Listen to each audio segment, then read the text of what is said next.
Hi everyone, we're here at Port Orford Library today with our friend Marcus, who's going to help us take a look at what's inside this MakerBox kit. Whoa, what do you see, Marcus? Wow, I see a lot of stuff. You want to take a look and see? This is our game kit. Yeah, that's Games to go. Yeah, that's the package.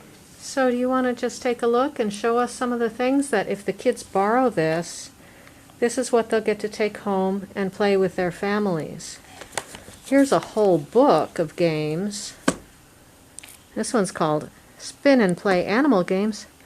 You can spin the dice that are right there in the middle of the book. Yeah. You want to give it a try? Whoa. That's fast. Really fast. What number came up? 1. Number 1.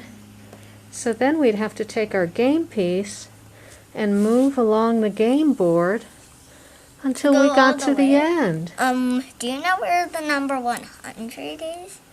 I don't see a number 100 on that book, Yeah. do you? Maybe there's some, no, it looks like they go up to 50. Whoa, here's some more. They go up to 50. There's a lot of games in this book. Wait, I think there's another side. Let's see what other games we have here. See this package? Whoa, what do you think of that one? That's the package that's right there. It is. And maybe it has a different game. Shall we open it and see? Yeah. This is a game that we've played at the library before. Yeah. Because we have a chess club, don't we? Yeah. And our friends come.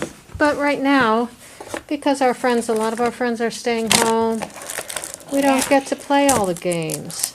Yeah.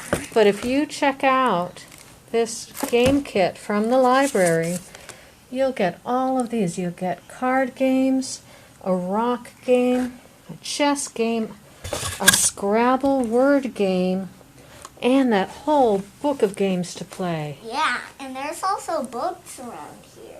There are. You want to tell us about one of your favorite books, Marcus? Yeah, and I usually like books that I usually like. Okay, well let's say bye to our friends and we'll see you next time.